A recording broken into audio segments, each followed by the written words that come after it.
Hello, we are transmitting to you from our present, which we can only assume is your distant past, the turbulent time that was the early 21st century.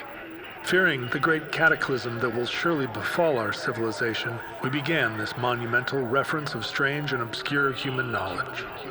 These recordings represent our attempt to compile and preserve wonders and esoterica that would otherwise be lost.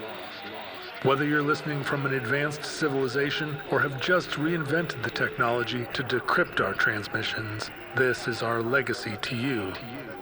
This is our time capsule. This is the Omnibus.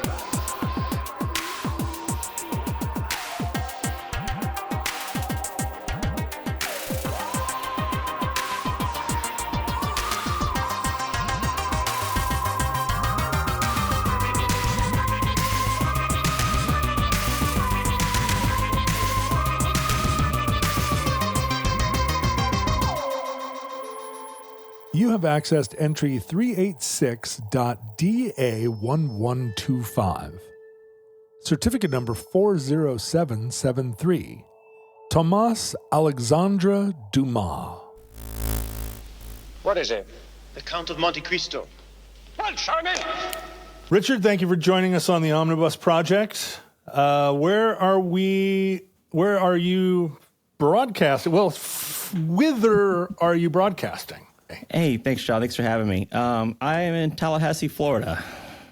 Tallahassee. Yeah. What one of the lesser known Floridas. Yeah. It's not the tourist center part or anything like that. It's Lower Georgia, effectively. In some yeah. Do sometimes. you think of yourself as Lower Georgia? I see maps all the time where people are trying to redraw the Constitution of the United States. By Sure. Constitution, I mean, how the states are made up, and Right. it always ends up that Tallahassee is the capital of South Georgia. Yeah, it's pretty rural up here compared to Central Florida, and of course, the Southeast and stuff like that. And are you affiliated with the military at all? I know that's a big presence there. No, in Tallahassee, not too much military here. Pensacola out west is a big, that's big, what I big meant. base. Pensacola, Yeah. right. Yeah, it's all right. I went to school in Pensacola, so I figured that's who you were talking about. So what do you do there in Tallahassee? I work for the FDA. I'm a milk and dairy specialist with the dairy division. And is that like a big? I think of dairy as being sort of a Minnesota, like a northern plains state thing. Yeah, we're all over. Most of our division is remote employees. We're kind of all over the country. We do have a lot of dairy in Florida compared to the rest of the Southeast, but yeah, of course, the Midwest is kind of where a lot of it's concentrated. In Pennsylvania and New York have a lot, California, Texas, but part of the job is traveling around, going to those states. I'm actually in the lab type program, so evaluating the laboratories that have to test milk to ensure its safety and quality. Do cows like to be warm? Do cows like to be warm? I mean, do cows like warm, humid country, or do they like a cold morning? I don't know. Yeah, I deal with the lab side of it. I never see the cows. I just see the final product and the raw milk itself, but that's it. Right. So you've never interviewed a cow? Yeah, I'm never out there with the cows in my current position. So, you join a long and venerable history of Omnibus listeners and futurelings who are in the sciences and professional careers. So I would assume that you would be here to do some sort of Omnibus episode that was based in biology or some kind of history of agriculture, because of course we've done quite a few of those. Sure. Yep. But that's not why you're here today. You're coming at this episode from what would be maybe an unexpected direction. Yeah, definitely not really science related. When I was in school, biology was definitely my focus, but I minored in history, always liked history and military history and whatnot. And so I kind of gravitate more toward those episodes more than the hard science episodes, to be honest. That's my day-to-day job. I like to get away from that when I can. And so what was your major?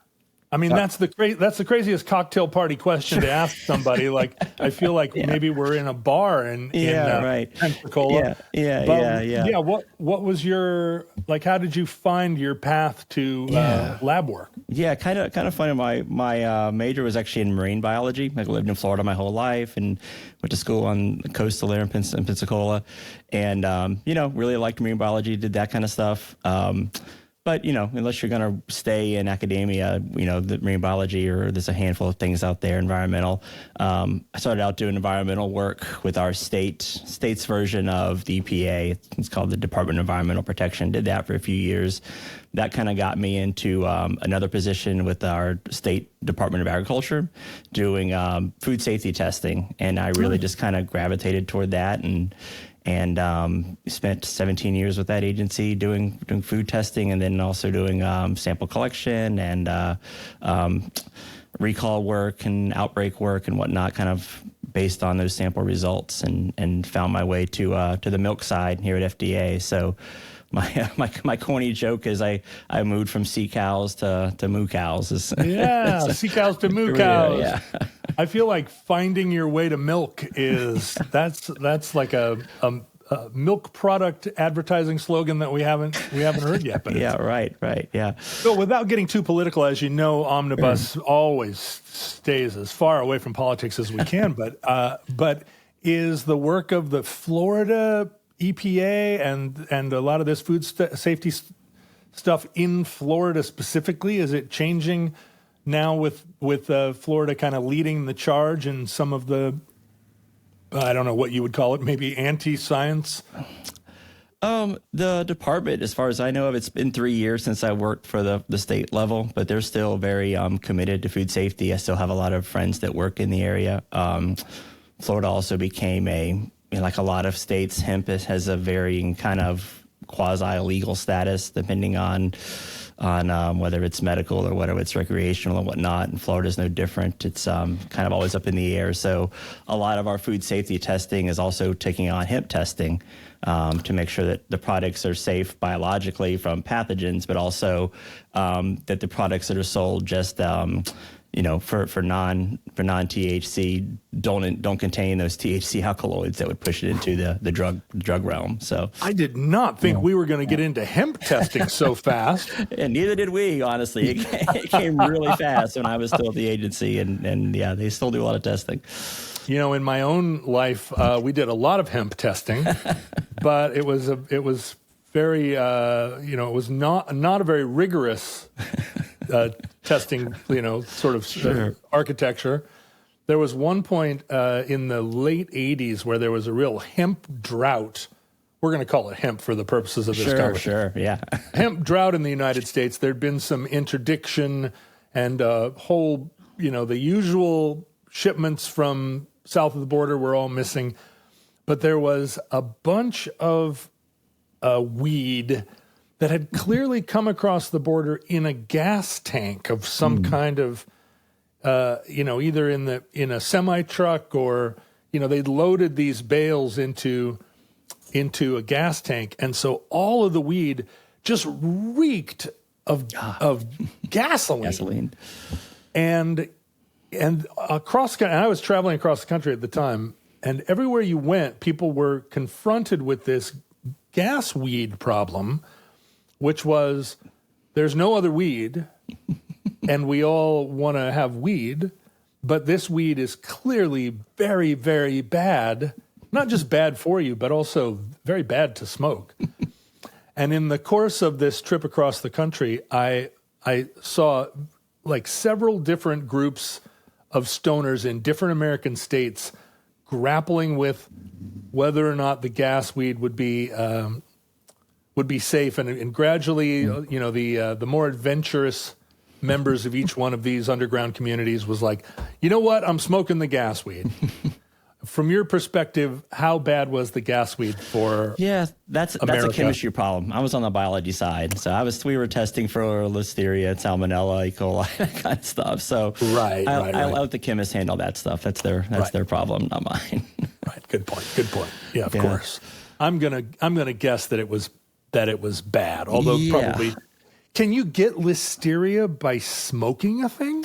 Well, it was more because it was being put in edibles. Edibles became really big around the same time. So it was effectively products we would be testing. Maybe not that exact food product. Yeah. So similar things, but different what we'd call a matrices to test in. So like we would normally test ready to eat products that would be like sandwiches, salads, that kind of stuff. And now we're testing like all these different gummy type products that we didn't have a method for to test because nobody'd ever tested gummies for that kind of stuff. But here we are, Well, we think of horses' hooves as being extremely, not just palatable, but extremely clean and full of vitamins. So just throw the horse in there; it's fine. You'll be fine. Well, so does our show today have any connection to the Gulf Coast or Florida? I mean, why don't you walk us into it? Yeah, the closest would be the Caribbean. Florida kind of sticks down to the Caribbean. The protagonist of today's story was born in the French colony of Santo Domingue, which would be modern day Haiti. So in the island of Hispaniola. So that's not exactly close to Florida, but it's closer than some of the other parts of the country, of course. Sure, part of a Creole culture. Yeah, exactly. Yeah. And tell me briefly about Santo Domingue. Did you say Santo Domingo or Ga? Yeah, it was just called Saint Domingue was the name of the colony at the time. Yeah, that was the French name for the colony in the western half of the island. The other eastern half would have been Spanish. Right, and that's the difference between Haiti and the Dominican Republic today. Yeah, present day Haiti and Dominican Rep. Yep. And so Haiti was maybe what the first revolution against a European power in the Caribbean. Is that right, or is that how it gained its freedom? Yeah, I forget the details, but yeah, it's basically the one of the first like slave revolts that were successful. That's what it was. Yeah. And that was kind of toward the end of the time period here that the story today takes place in. Yeah. So jump us off. Where are we? Well, I guess how I kind of discovered it is, graduating college. Now you're in the workforce, and you're expected to be a little more, maybe cultured and professional in your life, and realized I had some kind of glaring gaps in my literature knowledge, so to speak. So sort of wanted to just kind of read some of these classics that you've heard about, maybe seen the movie of, but haven't actually read the book for.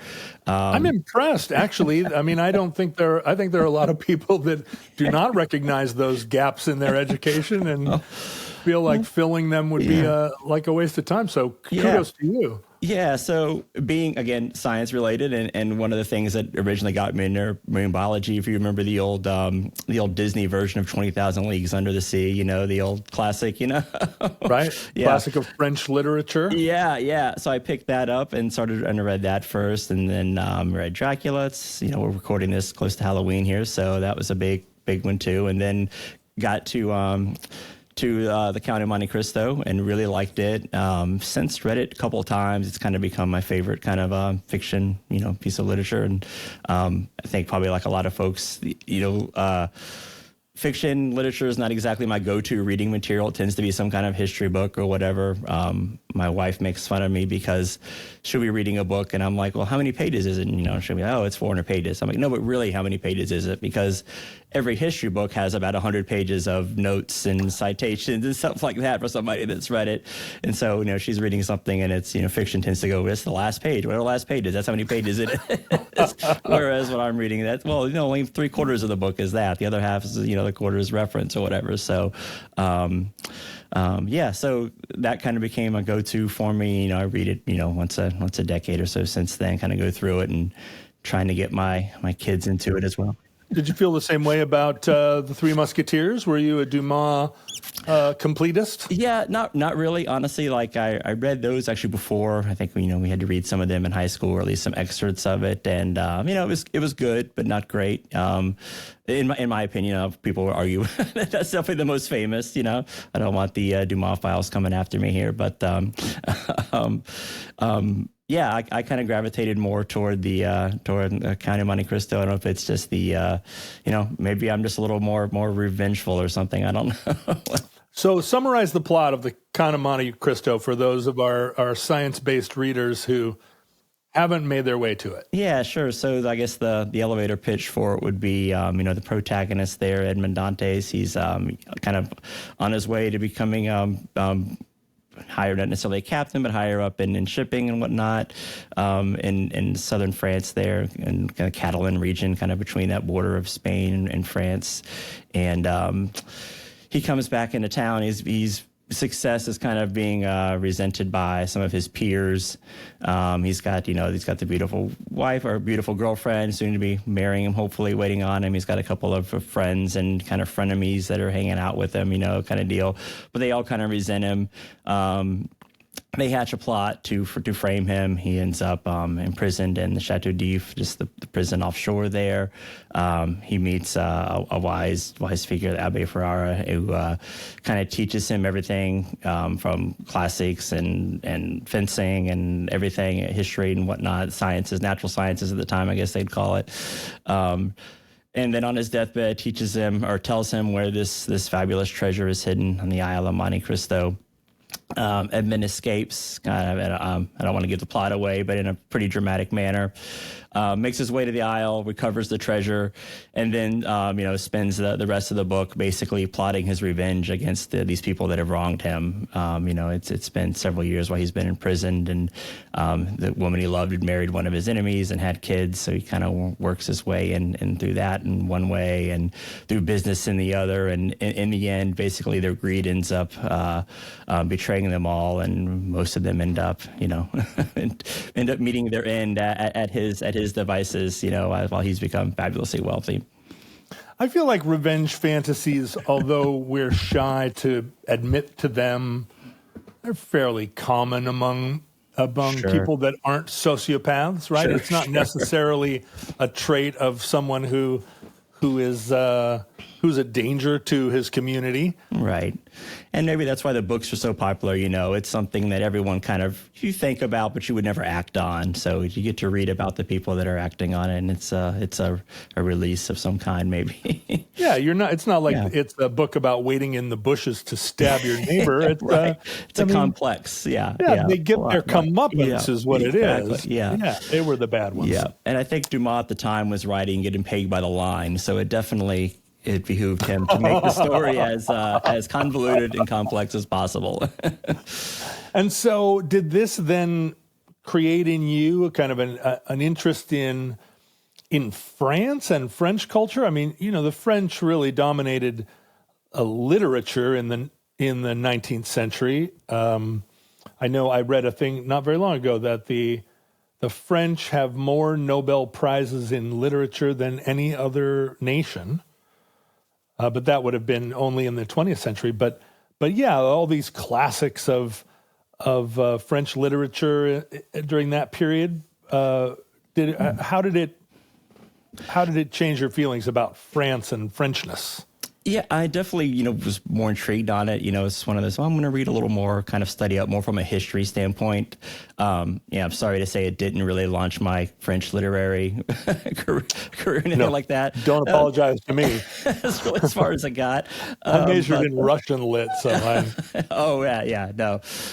So yeah, just, being a fan of history, I would read a little bit more on history and whatnot. Just, anything came up on that, but that was really it. Like it I'm not going to say it dead ended. It just was another piece in the pocketbook there. So it's another piece of paper in the folder. Well, I've got that under my belt now, and that's interesting.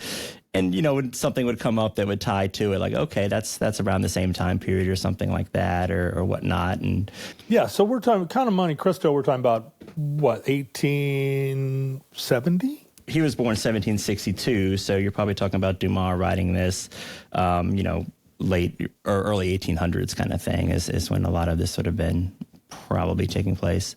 Oh, interesting. Okay. Well, yeah, that's quite a bit earlier than I would have thought. But then I'm, again, not a French literature. Aside from the one, neither am I. So what time period does the story take place? It's obviously not. It doesn't take place in the time that it was written. It's casting back to an earlier time. Yeah, for Count of Monte Cristo, yeah, it's I'm not sure what the time frame of the, it's around that same kind of period, post-revolutionary France kind of thing. Napoleon makes a brief kind of appearance, I guess is the word you'd say in the book. He's already on Elba at the time, so that would have been, that's Okay. Again, not to give away some of the plot of the book, but Right, but that gives us a sense of the time. Yeah, that gives us a time frame there. So does it explain, or let me ask you this: do you know then much about the Napoleonic Wars, just in the broadest sketch of them? Yeah, just again, broad sketch. Reading for the stuff for this topic, as I became more interested, you can't separate the two, because the titular character today is very interwoven with that time period, and you have to think without the French Revolution going on, his circumstances would have been totally different, So it's Yeah, my experience of learning history, I think the French Revolution was one of the first things that I realized I could locate in American history, which I already knew a lot better. I'm talking about, as a younger person. Sure. And that's what you're taught in school. That's what you're taught in school. And you can say, oh, this was happening simultaneous, or this was influenced by it.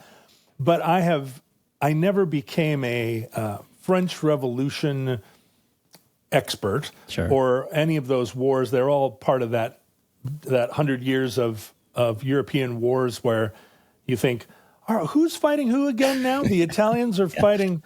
The British and French are at it again. Yeah. And why this time? And yeah, exactly. And then sort of like putters along. And how many Napoleons were there? Yeah. So for sure, it's Napoleonic Wars period.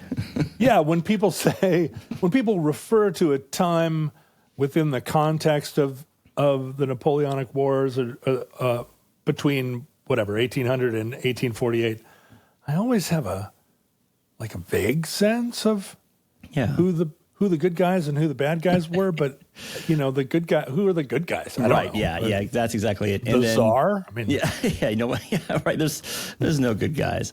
Right. You can usually kind of picture it like, okay, you can picture cavalry charges, and you can picture roughly uniforms at the time, and of course, it's there's a certain look to it, in paintings and whatnot. I think that's kind of permeated. There's definitely a romanticism there. So, but yeah, aside from the details are get very, very, very list heavy. Get very, then this happened, then that happened. But it's where do you start, where do you end, kind of thing. Well, so Dumas is a lion of the French literary canon, but what's his connection to the Napoleonic Wars? I guess we'll get right to it there. He's born into it, right? Yeah. So his father fought in some of them. His father was also named Alexandre Dumas. So it's a little confusing when you're trying to do the genealogy, because everyone has the same name. The writer Dumas' son is also Alexandre Dumas. So it becomes you've got three generations all with the same name there. And am I right that the writer becomes Alexandre Dumas the father, and his son is Alexandre Dumas the son, but Alexandre Dumas the father has also a notable father. Correct. Yeah. Yep. Correct. And his father there is again Thomas-Alexandre Dumas, Davy de la Pietri, if you want to give his full name there. And I should have warned you ahead of time on this, but this is probably the worst topic for me to pick, because I don't speak French, and it's riddled with French names and places and whatnot. So when I'm writing my notes on this, Alexandre, yeah. So if I go in and out trying to pronounce a few things in French and then back to English version, that's why. Well, I think work on it. Knowing a little bit about the Futureling community, and it has a kind of global scope, your light Gulf Coast lilt, I think people are going to appreciate very much, and you convey a very regional American energy. So perfect. Yeah, okay. Yeah, it's a long history of mispronouncing things on the show, right? That's fine.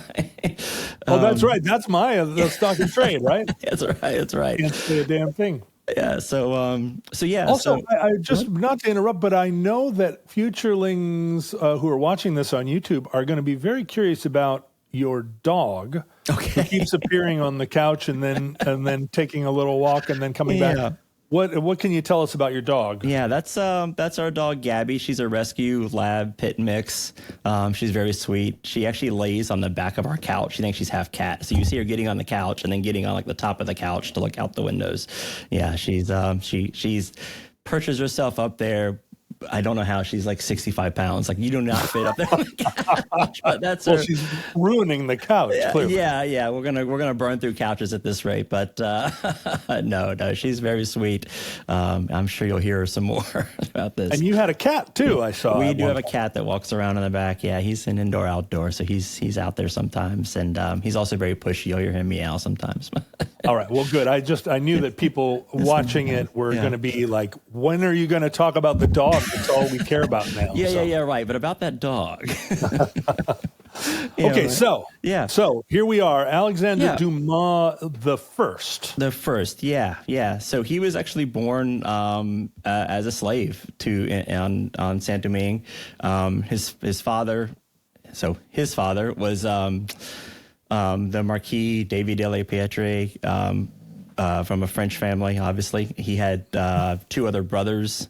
They'd all three joined the military. One of his brothers had moved to Saint Domingue, there to present-day Haiti, and kind of married into a Creole family, and had started working with a sugar plantation. His wife's family had a sugar plantation there. That was, if you think of cotton around the Civil War time as being the big crop in the Southeast, sugar in the islands was the same kind of level of it run the economy at the time right, because they could make rum out of it, right? Yeah, and rum too in this time period. So kind of became kind of wealthy. This is also a time period where in France and other parts of Europe you have that kind of mixing of blue blood and people that have just recently become rich, nouveau riche, whatever you want to call them. You know, you've got folks that have a title or landed that are, from a what would be, I guess, a well-known family at the time. But they're maybe running out of money a little bit. Lifestyle's kind of caught up to them. Economy's changed, whatever. Revolutions obviously happening around the world at the time. So they're looking to increase their fortune. So they're looking to, marry their kids off into families that maybe aren't aristocratic, but have the money. And, you've seen that numerous times. Sure, me too. That's when I look at my own retirement, I'm like, well, my daughter is charming. So maybe that's going to help me. How many princes are there in Monaco? Come on, there's got to be a few more, right? So, his brother sets up on the island there. Thomas-Alexandre's father, again, his name, the middle name to keep him separate is Antoine. So it's Alexandre Antoine Davy de la Pietre. Wouldn't be Dumas yet. That comes in later. But he comes in to the story after his brother's been there a few years. Kind of freeloads off his brother a little bit. He's helping out in what he can, but again, he's aristocratic family, so let's how much is he really probably doing aside from spending the money, right? Is he a young kind of ne'er-do-well just out his own? I think of him, reading about him, and seems to be like, he's the Cato Kalin of this story. If everybody, I think we're all Gen Xers here. a lot of folks remember that. So, he's on the couch maybe, but they have a falling out. So Antoine takes a couple of enslaved folks that he has with him to kind of the western side of the island there, and sets up shop there, and it's basically not really heard from again for decades. The namesake of the family, a Marquis in France, passes away. The other two brothers move back to France. Try to start, maybe making a fortune there, bringing in their title into play. Again, France is starting to kind of see the beginnings of revolution, maybe starting to peak up there, and the late 1700s there. And they try a couple of different money-making schemes, for lack of a better word. One of them marries off, just as you just hinted at, marries off his daughter to someone who's got some more money. The bridegroom thinks that he's getting into a family that's wealthy and vice versa, but the reality is both of them are kind of broke. Well, that happened in my grandparents met in France in World War I, and I think they both kind of hoodwinked the other into thinking that they were marrying into a family with substantial means. And it was only after they were married and got back to the United States that they realized, wait a minute, I thought you had money. It was, it actually, had a very shaping effect on my personality as the trauma reverberated through time. Yeah, so they go back, try to break up the title. One of them gets in trouble with the military trying to sell some supplies and is kind of, unceremoniously let go and kind of a scandal. His other brother tries to actually get involved with the slave trade. But wasn't it illegal yet in France, or not quite? Yeah, there's a very in France proper, yes, at the time, but on the islands, of course, that was what was running the economy. So there was a very, very sort of gray area, I feel like, and even in France at the time before the revolutionary period, you've got it's legal, but you also have a lot of free men walking around too as well. That maybe it's a little bit like today where it's illegal, but it's definitely some people aren't going to treat you like a normal person in that society kind of thing. They're going to recognize you as being an outsider kind of thing. So I think slavery is on the main mostly illegal around the world now. Although, as you might guess, there are still pockets of it, right? Right. Yeah. There's I've seen, I don't know if it's true or not, but you can see statistics that there's actually more people enslaved now than there were at any other point in history. It's just that we don't know about it as much, and because there are more people. More people too, and you've got a lot of rural areas and countries that look the other way, or depending on it for whatever reason. So I don't know if that's true or not, but that's what I read.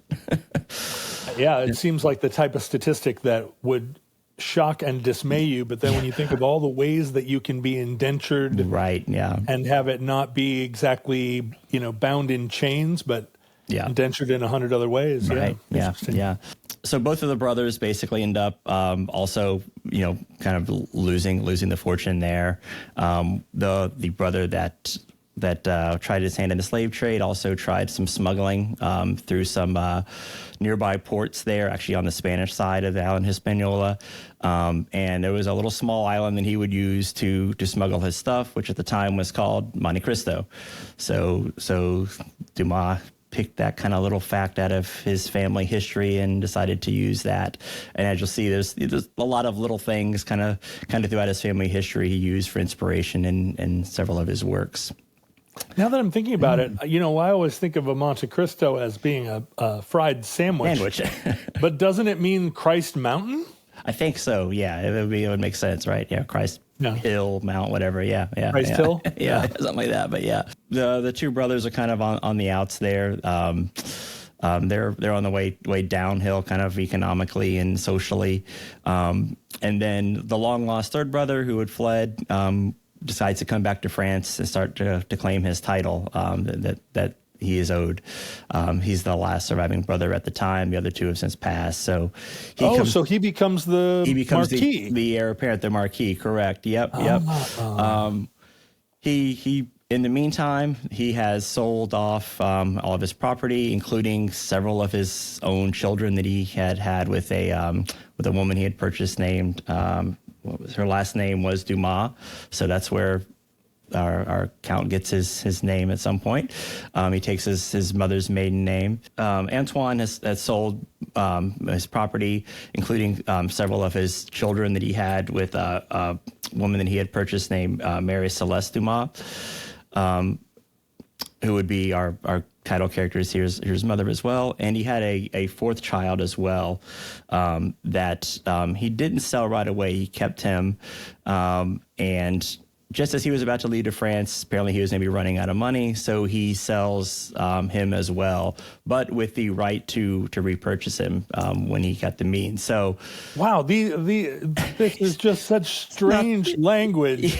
Yeah. It's like mind blowing. As you have kids, I can't imagine selling any of my kids on most days anyway. Right. And then there are those days where you're like, how much could I get for this kid? Exactly. But still, dark times. Dark times for sure, yeah. The author Tom Rees, who wrote a book on the subject here, I'd like to just give him credit for it. He puts it in a fantastic way that he sold most of his other children, but he only pawned Thomas-Alexandre. So he wanted to get him back. He saw something in his youngest son. Where he was like, maybe it was guilt. Who knows? But yeah. Mm-hmm. So he gets back to France. Finally, gets a little more money up now that he's the Marquis. And again, he's definitely a schemer. He's got it with his brother's daughter, so it'd be his niece has married someone, again thinking maybe both of them are getting into a wealthy family. Kind of takes advantage of them, thinks that he can flip their estate and whatnot to get money back. And was there an estate or did the Marquis inherit? Yeah, he had an estate, so and various other properties. And over time, Antoine ends up basically selling it piece by piece, and then eventually outright to kind of fund his lifestyle. He does repurchase Thomas-Alexandre back, brings him to France, and then basically starts trying to make up for lost time. Eventually ends up selling the estate outright for like an annuity to his I guess it'd be his nephew-in-law, and then him and young Thomas moved to Paris, and he starts getting Thomas trained and in the classics. Trying to have a formal education, catch up to it. His father has him enrolled in the La Boissière Academy. Mm-hmm. And trained under the Chevalier Saint George, which was at the time a very famous fencer and a composer, as well as just an all around kind of swashbuckling person of himself. And was Alexander at this point? Did he read as a black person? Was he very much identifiable, noticeable as a person of African descent? Yeah, definitely. And at the time, this kind of neoclassicism time period in French culture, you have an era that it's exoticized, but in kind of a classical way, where maybe France was seeing itself as the new Rome or something, the new Constantinople, as this really cosmopolitan place on a historical stage, and we've got people from everywhere that are living with us. So it was. So he was called the Moor or something. Yeah, or something. Yeah, it would have definitely been. He was orientalized. Yes, exactly. It would have been. Look how grand this person is and how exotic he looks. And but at the same time, there definitely would have been an undertone of racism, which I'm sure we could all appreciate even today. So right, but that's interesting to think of France at the time and now. Yeah, I think having a very different relationship to multi-ethnicity than maybe even. Well, London, certainly Berlin. Sure. Yeah. But yeah, so he does definitely read as someone of color, black. They use the word Creole a lot, which doesn't necessarily mean black. It just means someone born in the islands at the time. So you could have a person that of just all European blood that was still considered Creole, although nowadays Alexander Hamilton, yeah. But today we kind of think of that more as being, a black infused type thing. Sure, a mixture of races. Sure, yeah, but not at the time period. But yeah, and that's actually one of the first kind of thing we have in Thomas-Alexandre's handwriting. He gets into a little bit of a scuffle. He's at a play or a show with a young Creole woman who's white. And there's a white naval officer who recognizes her and, is trying to pretend that Thomas is just her lackey or a servant kind of thing. And, she couldn't possibly be be romantically interested in this man. And so him and his friends kind of rough him up a little, want him to kind of, like beg for mercy, and he doesn't, gets into a scuffle, and he writes out a police statement to the effect that here's what happened. I was escorting this young lady about town, kind of thing. And he signs that police report as Alexandre Dumas. So that's kind of the first time we see him use that appellate there. But so Dumas at this point is living in an aristocratic society as a young aristocrat. So he's not, there isn't a cultural kind of impediment or wall that would keep him out of aristocratic society, despite the fact that he's kind of other.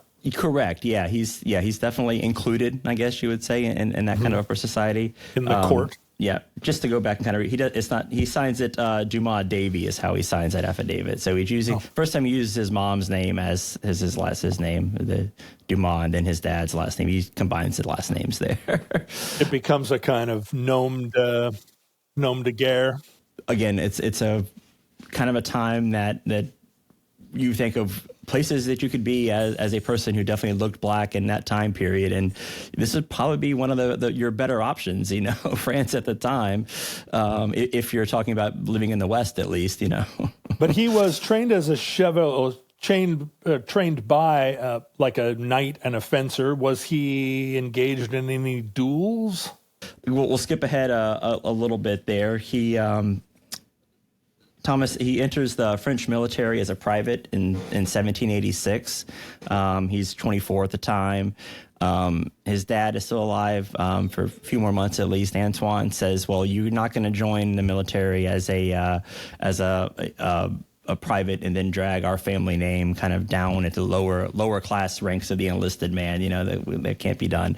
So he makes him enlist under a nom de guerre, fake name there, and that's the first time where he does use the Thomas-Alexandre Dumas as his name.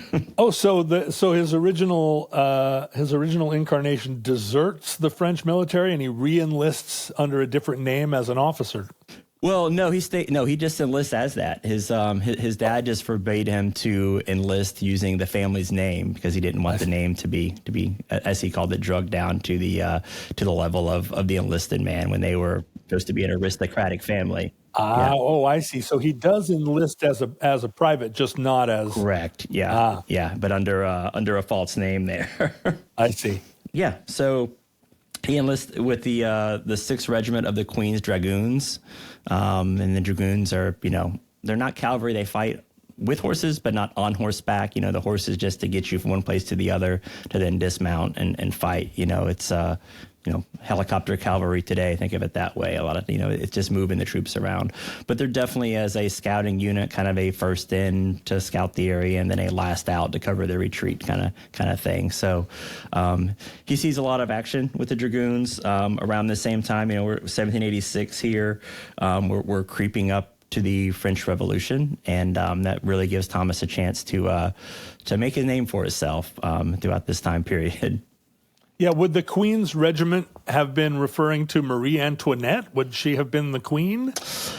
I don't know. Yeah, that's a good question. And maybe it was just a historical regiment. There's some other historical queen, or would it have been Antoinette herself? I don't know what the history is of that unit. Would be interesting to see if it was a historical unit or not. Yeah, probably was a historical unit, but the queen inherits, right? The new queen would have been the titular queen, as you say.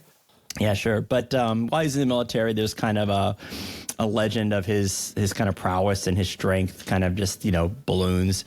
And it's one of those things where there's probably a basis of truth here, but it's a little unbelievable. He fights 3 duels in one day and only suffers a small gash, besting all of them, which again, that's in the kind Three Musketeers. You have D'Artagnan doing that same feat. So again, taking some kind of tales from soldiers tales. There's a story of him being able to pit 4 musket like pistols in his fingers, like put a finger down the barrel of each musket and then lift it up without, bending his wrist kind of thing. So he's got like 4 of these heavy pistols just with his fingers in the barrel, lifting it up. So seems a little far-fetched. my personal favorite is that he was such a good horseman and so strong. And he was 6'1" at a time when most people were like 5'5". So he stood out for his height alone, much less, looking black in a European society as well. So he was such a good horseman that he could ride his horse around a covered arena and then come to a beam, and then grab the beam above his head and then wrap his legs around the horse and lift himself and the horse up off the ground, which really starts to strain credulity there. It does. Yes. And are these legends about him, are these retconned by his son and that literary reputation, or were these kind of legends about him in his own time?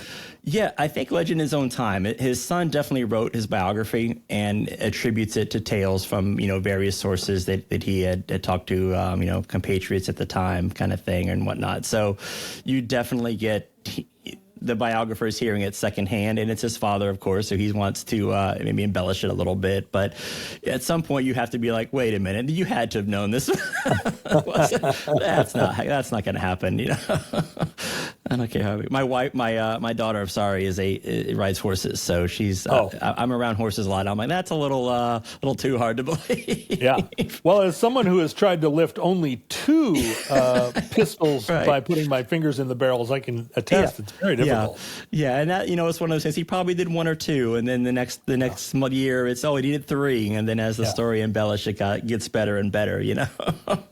That gets us up through kind of his first times as getting into the military, and then the next kind of intervening thing is the French Revolution really starts, and I know you've obviously spent a lot of time in Europe, John. I don't know if you know more about that, obviously, than some of us. Well, as a student, right, you can't avoid the French Revolution, especially if you're a student of America. It keeps coming up. But yeah, right, it would have been, he was in the military already and had been participating in European wars, and then the revolution happens. This is kind of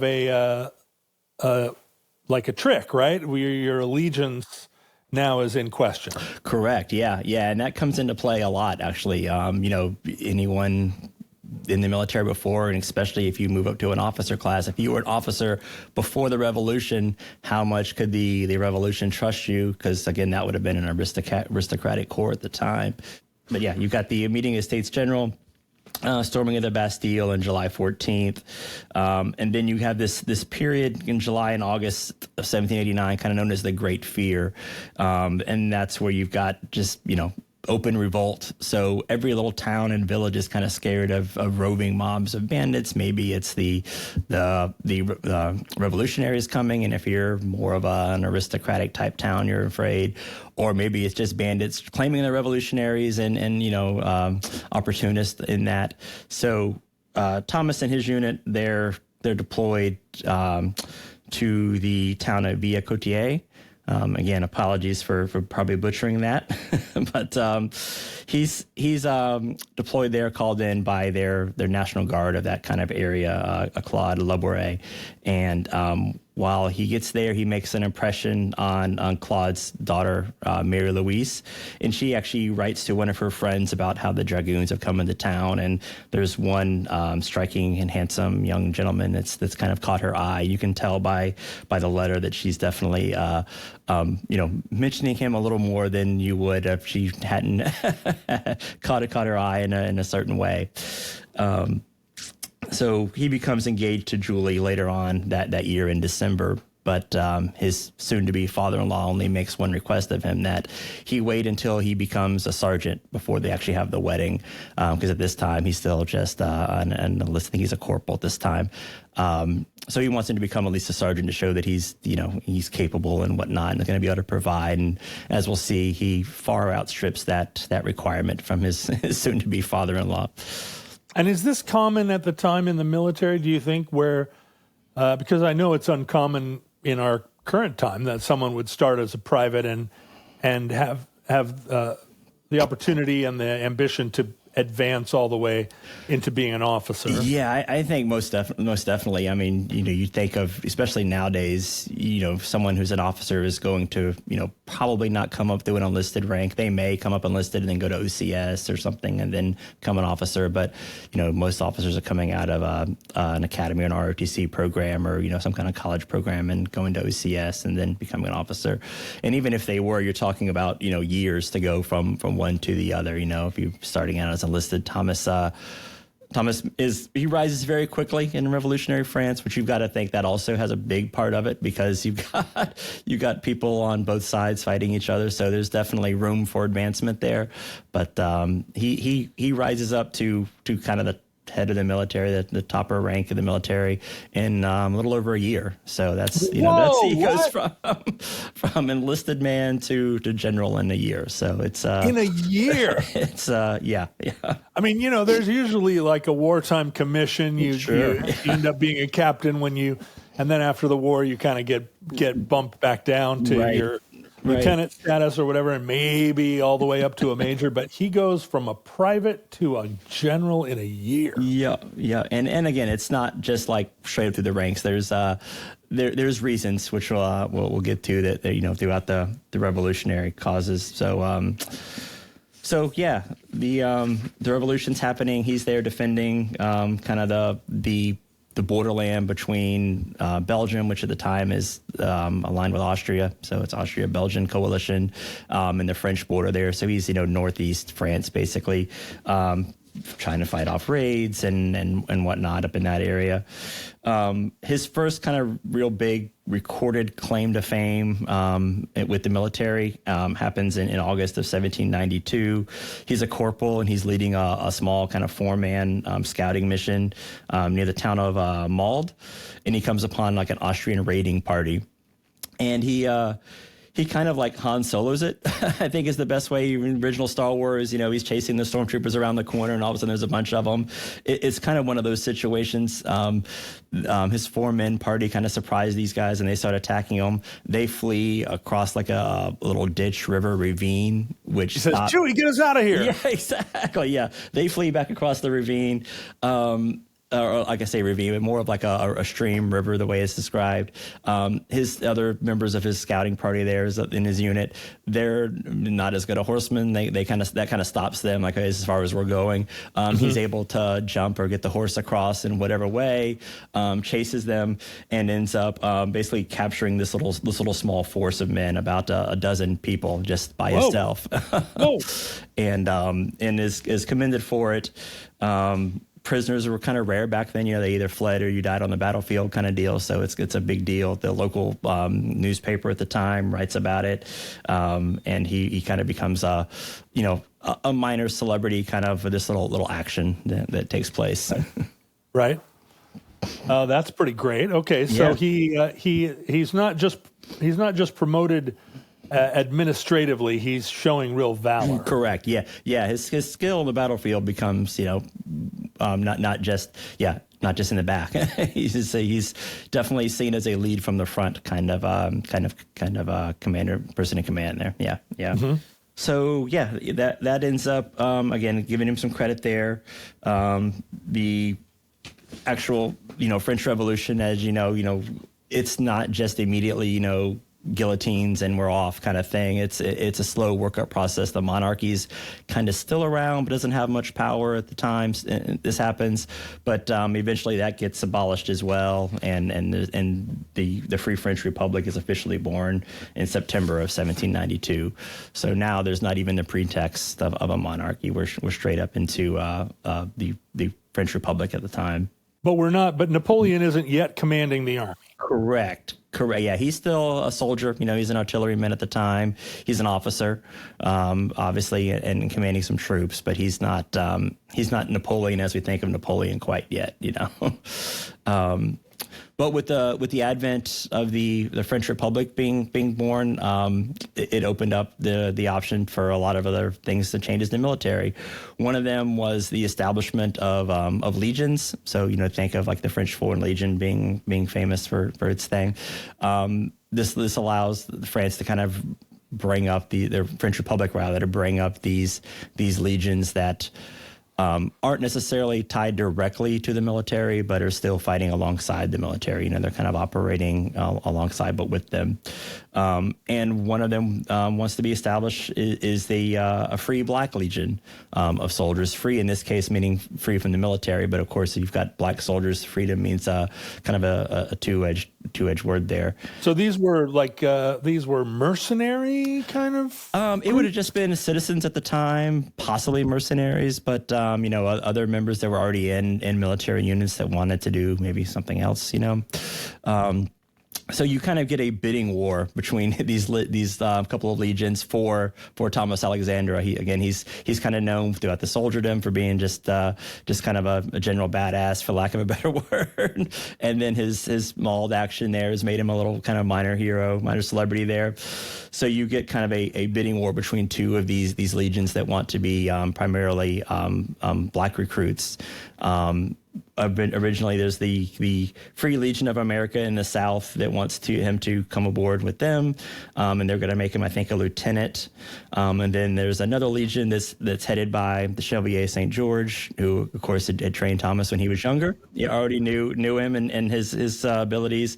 He's formed the Hussars of Liberty and Equality, which I can't think of a more Napoleonic era title for the Hussars of Liberty and Equality. You know, it's got you can picture the hats. You know, right. Liberté, Equalité. Yeah. So the other group was called it had America in the title. What were they actually fighting in French America? At the time, American at the time in France would have just meant somebody from the colonies, probably Black. So, you know, kind of similar to Creole, but definitely had the Black connotation. So it was an American kind of thing. You know, it was exotic again. So he ends up with the Hussars of Liberty because they're going to give him a higher commission.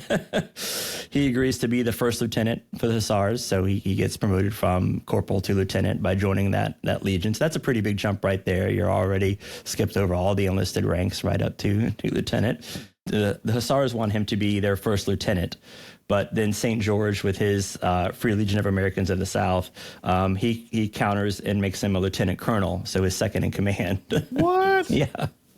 Well, and what's interesting, right, is he grew up in enough in society that he would have had the manners of an officer. He would have been able to be in that world comfortably. He would have had all of the trappings, I guess you could say, to be in that. So yeah, and you know, again, the Chevalier was the commander of that legion, so he already knew him from training him, knew how well he was, and of course he was like I said, a minor celebrity at the time. So they kind of, hey, we're having an all black legion, we want this guy on it because he's kind of the most famous, you know, Black troop we have at the time. So they definitely want him on their side. So he does end up there with the Black Legion. He then he marries Mary Louise in 1792 back in Villa-Cotier. So he's, you know, his father-in-law wanted to be a sergeant. Well, he's second in command and a lieutenant colonel. So he's definitely, you know, well surpassed what the prerequisite there. So then French Revolution is continuing. Of course, King Louis loses his head in January 1793. So then you've got, you know, kind of that era of the French Revolution starting to fire up, and then of course by the spring you've got the Reign of Terror kind of officially starting, where the Committee of Public Safety and people are being denounced and beheaded kind of in mass there. While all this is going on, Thomas-Alexandre is back in northeast France along the Belgian frontier in a town called Malde. And he's just constantly sent out on outposts and leading patrols. And there's reports of him, you know, he captures 14 men and a post of 40 soldiers. So his reputation's kind of growing, just taking prisoners and capturing these little forts and in these little like cross-border actions back and forth with the Black Legion there.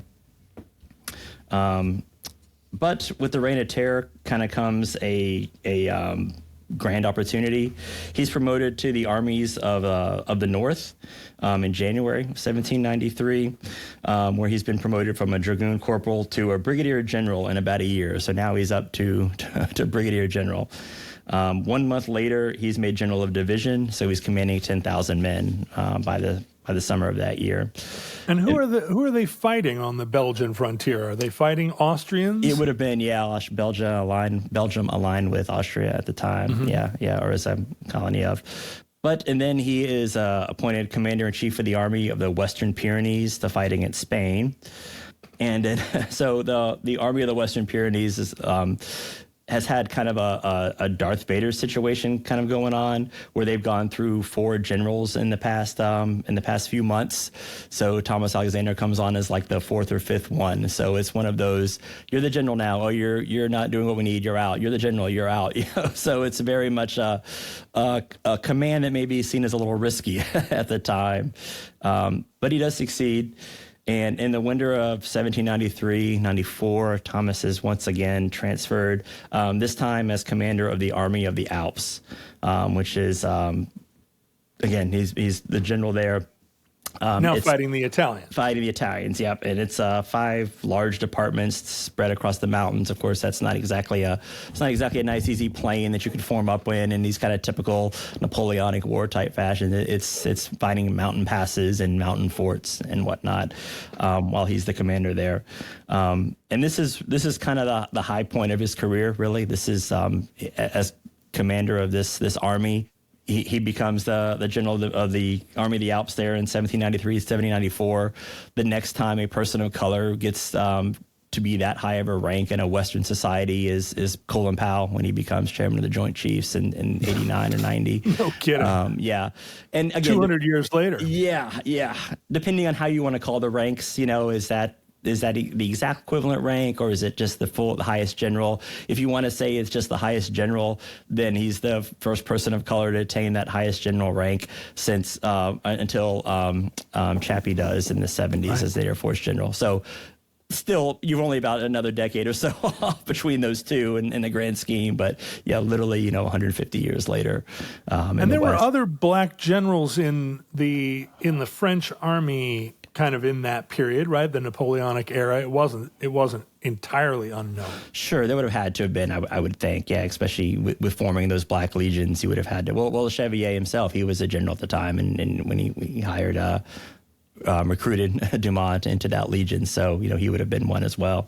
But yeah, it definitely wouldn't have been the only one, but certainly the one that was making the name for himself the most, kind of in society. Right. Yeah. So, the Army of the Alps there is fighting, trying to open up passes into Italy, which then, of course, would open up an invasion on into Italy proper.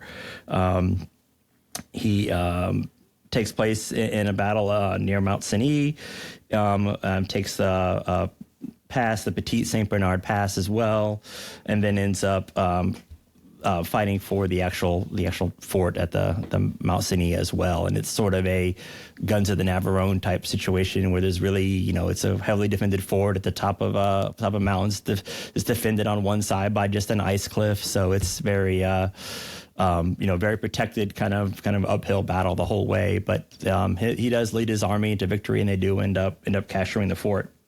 And this was what year? This is in February 1794. Okay, so still Napoleon is not yet leading the First Republic. Correct. Yeah. Napoleon is actually at the time he is also in Italy, though. Wouldn't he? He is in Italy. He is with the army of Italy. And he actually, the first correspondence we have between Napoleon and Thomas-Alexandre is during this time period, actually. Napoleon writes to Thomas-Alexandre requesting some cannons. He wants more cannons. Being an artilleryman, that's not surprising. He wants more cannons. But Thomas rejects him, basically says, I need my cannons. I'm trying to attack this pass and attack this fort. So, right, Alexander would have been his superior officer. At the time, it would have been outranking him, yes. Or at minimum equivalent, again, depending on how you want to divide up the ranks at the time. But but in a totally different unit. Yeah. Right. So it's his kind of first slight against Napoleon, strike one that he doesn't really forget. If somebody denies you cannons, I mean, that is, talk about revenge fantasy. Yeah, right. You're like, yeah. one day I'm going to get those I'm gonna cannons. get those cannons one way or the other. Right? Yeah. Yeah. Because of this, now Thomas-Alexandre Dumas there, he's become kind of a celebrity. He's the hero of the Alps. He's opened up the pass into Italy. He's constantly kind of having to defend his actions and sometimes inactions because, the weather in the Alps in the winter and spring isn't exactly the best to try to launch an offensive against. So he's constantly getting letters from the Committee of Public Safety to, you need to do something now or we're going to pull you as well. And he keeps kind of paying them off. When he's finally successful, though, they write to him and they want him to report back to Paris for questioning kind of thing. Again, like you said earlier, like, well, you were in the army before the revolution and an aristocratic upbringing, so your allegiance is kind of questioned kind of deal. He pits him off, though, and delays his return, which may have saved his life because in the intervening time is of course the coup against Robespierre. So by the time he gets back to Paris, Robespierre has already been put to death for his reign of terror, and that's ending. So that's a good good excuse to forestall the trip. Yeah, exactly. So it definitely helps him out. Maybe that's the lesson there. Maybe try to delay as much as you can sometimes. If you think it's bad news, you never know what can play out in the meantime. In just a few weeks' time. When they call me back to Washington, I'm definitely going to take the slow road. Yeah. So after his actions there, he's sent back into a different army. He just keeps getting moved around. Everyone kind of wants his prowess to lead their army. He's sent to the Army of the West in a campaign against the Catholic and Royal Army. These are royalists that are now revolting against the revolutionaries, revolting against the new republic in the Vendée region in France. So he gets there, and the army is kind of in an appalling shape. It's very corrupt. We'll sell our weapons for money. We're gonna just the standard kind of rape and pillage as we traverse the area kind of thing. And he brings some order back to the army there and sets it back on the right track, and is actually thanked by the population there at the end for kind of reinstilling it and kind of protecting the lives and property of the citizens there, but through getting that army under control.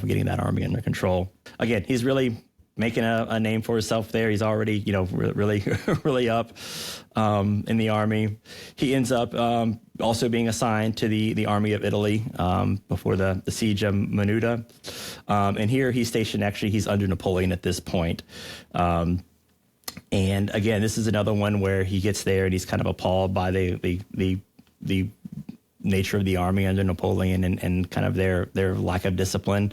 With right, the populace. Probably appalled by the paucity of cannon. Right. Yeah. Right. Comes back to haunt him. Yeah. Right. Yeah. You guys should have asked for more cannons this whole time. Why did you ask for more cannons? He participates in the siege of Menuda there. It's kind of guarding the only last route over the Alps into Italy, as well as an east-western lane there between the Adriatic and the Mediterranean. So it's kind of a key crossroads town to be taken there. He catches a spy who he interrogates, and of course the spy claims he doesn't know anything, but remembering some passages, he believes that the spy has actually swallowed some orders and like coated in like a wax pill or something like that. So he orders the spy under watch and guard until he passes the incriminating evidence, which he eventually does, and that kind of gives the army a leg up because now they know where the Austrians and the Italians are going to try to be attacking them from. A leg up, literally. Literally, yeah. I don't know, every job in the military probably, but guy watching the bowel movements of spy is pretty low on the list probably of things you want to be in the. Although you have to know what you're looking for, so you can't just be some dummy. Right? Yeah, right. Yeah, right. So while he's undergoing that action, he ends up capturing prisoners as well. He has the fighting near the city of Clausen in Tyrol area, and he has kind of a glowing report from the one of Napoleon's other officers, that he led the charge at the head of the cavalry units, and personally killed several of the opponents with his own hands, with his powerful hands slicing down and whatnot. Napoleon's a little upset at this, even though the report and the local populace start calling Dumas the Black Devil for his actions and for leading the charge. And, which you can imagine if you think you're going up against Frenchmen and this 6'1" tall black man is running at you with a saber and at the head of the column, you're probably a little taken aback. So he makes his name for himself with the enemy as well, because they start to fear him. So Napoleon at this point though is really starting to see where he's getting overshadowed a little bit, sometimes by Dumas. His report back to Paris omits the actions of Dumas, even though he knows from field reports that he's been at the head of the charge and capturing these prisoners and actions. Catty Napoleon. Yeah, so he's already kind of starting to diminish his role from actually like leading the units to back to just observer kind of thing. So he's just like observing, and this really incenses Dumas, who I think he is said to have written back that if you were an observer in the position I was in, you would have shit your pants or something like that. So he definitely takes offense to it, as well as being left out of the kind of some of the official reports. But they do capture the fortified area there, and they do of course open up into Italy and proceed to sweep in. The next kind of really big area in his Thomas-Alexandre's life here is he is assigned to the Army of the Orient in 1798. And he's made commander of all of the dragoons and the chief of staff of the cavalry in the Army of the Orient.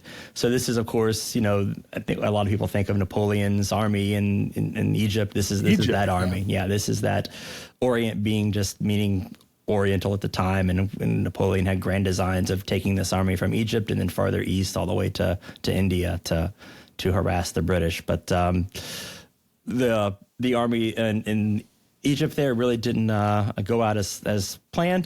They kind of stalled out very quickly, harassed by Admiral Nelson and the British trying to get into Alexandria. They do eventually make it to Alexandria, siege the city and take it, and then on their way to Cairo, they also engaged in various actions. And they're in wool uniforms in the spring and summer of 1798, marching across Egypt without supplies, provisions. So, just lack of water becomes the primary concern of the army, opposed to anything else. No wonder they were shooting at the Sphinx. Yeah, right. Yeah, and there's of Stealing course all those obelisks. Yeah, famous paintings of the Battle of the Pyramids at this time, have the pyramids in the background, but the actual battle site was probably farther away. You wouldn't have been able to see the pyramids, but that doesn't look good on a painting. If you're going to make a grand romantic painting of the battle in Egypt, you've got to have the pyramids in the background. You're not going to leave those out. So they eventually do make it to Cairo, kind of become an occupying force there. Napoleon has told the troops that, don't worry, this will be a quick campaign. We'll be seen as liberators, liberating the Egyptians from the Mamluk Turks. And we never hear that again. No other army has ever said that after this time period, of course. No, that's right. It took a lot longer. Yeah. So they end up in just an occupation of Cairo there.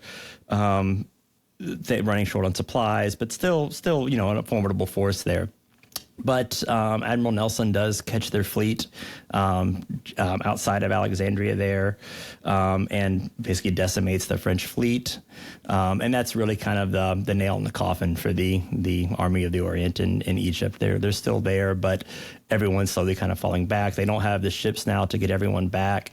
And this is really why the this time period in Napoleon's time in Egypt is kind of really known because they also brought a lot of scientists with them. So maybe there is a slight science angle here. Right, They brought a lot of scientists with them, archaeologists and historians, mathematicians, that kind of thing. This is the beginning of Egyptology. Yeah, right? exactly, to catalog what they can find and bring back spoils, back to France.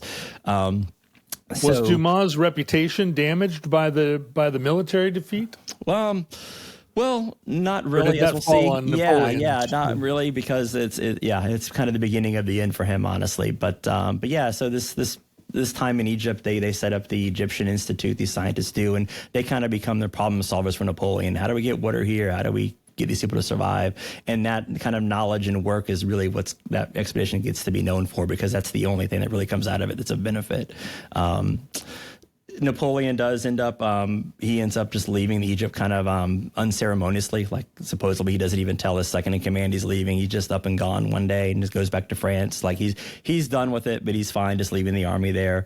Thomas-Alexandre has in one night in Cairo, I believe it was Cairo, sometime in that campaign, with a group of officers at dinner, and you've got to think there's probably maybe some wine or something going on as well. He kind of lets his opinion of Napoleon be known, that this was an ill-fated expedition and he's overextended himself, and really kind of talks smack about it, for lack of a better word.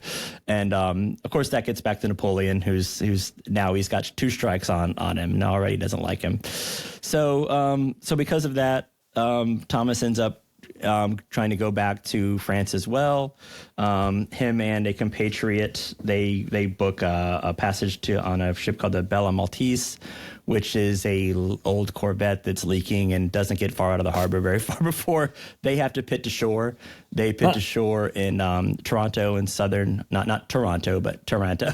Taranto, yeah. in southern Italy, which they think is a friendly port. Which would have been unfriendly territory, right? Yes, they think it's friendly because it had some revolutionary zeal when they left, but it has since reverted back to the crown. So they're imprisoned. And here he's imprisoned for several years.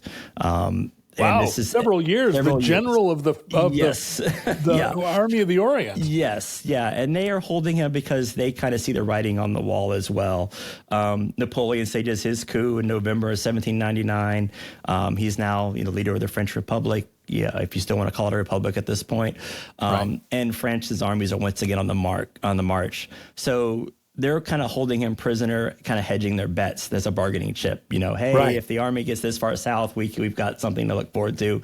And the reports out of his prison time in his biography counts that as the time went on, kind of the different governors and different jailers that he had, their attitude changed toward him, and they kind of, what do you need? Is there anything we can make your stay? They kind of start sucking up to him a little bit, anticipating the eventual French master again. Yeah, that maybe play. He's going to be the boss in not very long. Yeah. So he's there. Prison takes its toll. He's eventually released a couple years later. In 1801, March 1801, he's blind in one eye, deaf in one ear. Half of his face is kind of half paralyzed. He thinks his jailers have been poisoning him at some point. And of course, this becomes his son's, impetus for Edmund Dumas spending his time in jail. He does eventually, make it back to France and do his wife, but things just kind of go back on downhill. Napoleon they write letters to the Republic and to Napoleon himself, and they're just blown off. Nothing is ever given to him. His pension is never paid. Napoleon walks back some of the more liberal race laws that France had at the time. In May of 1802, there's new race laws issued that kind of open up the door to slavery again in the territories. 1803, interracial marriage is outlawed, and Dumas has to get a kind of special recompense to even live in the city he's at as a black man. So he goes from hero to the Republic to prisoner to, kind of outcast, within just a few years, due to Napoleon's whims and the outcome of the revolution. and he eventually dies in 1805. He's diagnosed with cancer in 1805, and he dies February of 1806 is when he actually passes away. No pensions paid to his family. Paris does erect a statue of him in 1912. In 1912? In 1912, it takes them, about another 100 years or so to actually get to get a statue of him. But it's torn down in 1941 and 42. You can probably guess by whom. You can probably guess by who. Yep. The Nazis tear it down, burn it down, smelt it. So as of this writing, there really isn't a statue to Dumas. There's a where the old statue was at in Paris, there is a monument to all of the enslaved folks that had perished and that helped build French society at the time. And Dumas' name is listed, but there's not an actual monument or anything to him, himself for all of he accomplished. What was his son, Alexandre Dumas, was he recognized? I mean, did those racial laws ever affect him, or did he either pass as white, or was he grandfathered in somehow? Yeah, he would have been 6 at the time that his dad passed, and so it would have been a gradual rollback of those race laws, of course. And right. Napoleon didn't last forever. Napoleon didn't last forever either. So I think he definitely did, look black. He did not, I don't think he was able to go undercover or anything. So it was definitely, people knew him. But I think at the time by the time he got famous enough because of his writings, of course, it was maybe a little better in society at the time. Right. But yeah, at the time when his family, when Alexandre Dumas, the writer, when he was 6, the family was more or less, destitute. It was just him and his mother and his siblings, and they had no way to support themselves. And it wasn't until Thomas really started writing, the writer became famous, that they were able to rise above it again. Wow, a legendary family on a couple of different in a couple of different eras, and always kind of starting from nothing again. Yeah. It's a constant reset, and our time period now. I'm reading a lot about Revolutionary France, getting ready for this, so it's kind of hard not to see parallels with some of the things going on today. And I do want to thank Tom Reese's book, The Black Count, is where a lot of this information came from. So I definitely want to give a shout out to that. Well, Richard, this has been a fascinating entry in the Omnibus. Thank you so much for coming on the show and, expanding certainly my knowledge about the era and these awesome historical figures. Yeah, well, thank you very much. Thank you for having me. I appreciate it. Big fan of the show, a long time, so I was definitely jumped at the chance. All right, great. Well, yeah, you're in the very earliest cadre of new entries in the Omnibus, so we appreciate it a lot. Thank you, sir.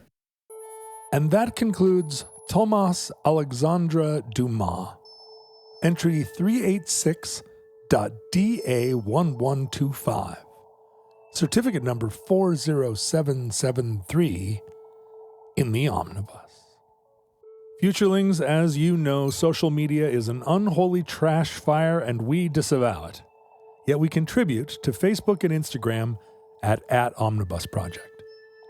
Fans of the show congregate on Reddit, Discord, Facebook, and elsewhere under the group sobriquet Futurelings, and you can find them threaded throughout the internet under that search term. Our address for email, which was a popular form of written electronic communication in your distant past, was and is theomnibusproject@gmail.com. Physical mail, postcards, packages, and talismans may be sent care of the Omnibus Project to 609 Southwest 150th Street, number 48084, Burien, Washington, 98166-998. Our show is listener-supported, so please continue joining our Patreon community at patreon.com/omnibusproject. Membership in that community comes with a treasure trove of perks, including years of photos, show notes, outtakes, studio shots, and mail, as well as monthly addenda episodes featuring emeritus co-host Ken Jennings, and depending on the level of subscription, perks including executive and exclusive merch items and bonuses. All Patreon members get early access to weekly episodes on Tuesdays instead of Thursdays. Well worth the money. That's patreon.com/omnibus project. Futurelings, from our vantage point in your distant past, we have no idea how long our civilization survived. We hope and pray that the catastrophe we fear may never come. If the worst comes soon, this recording, like all our recordings, may have been our final word. But our providence allows, we wish you many goods and cheese and hope to be back with you soon for another entry in the Omnibus.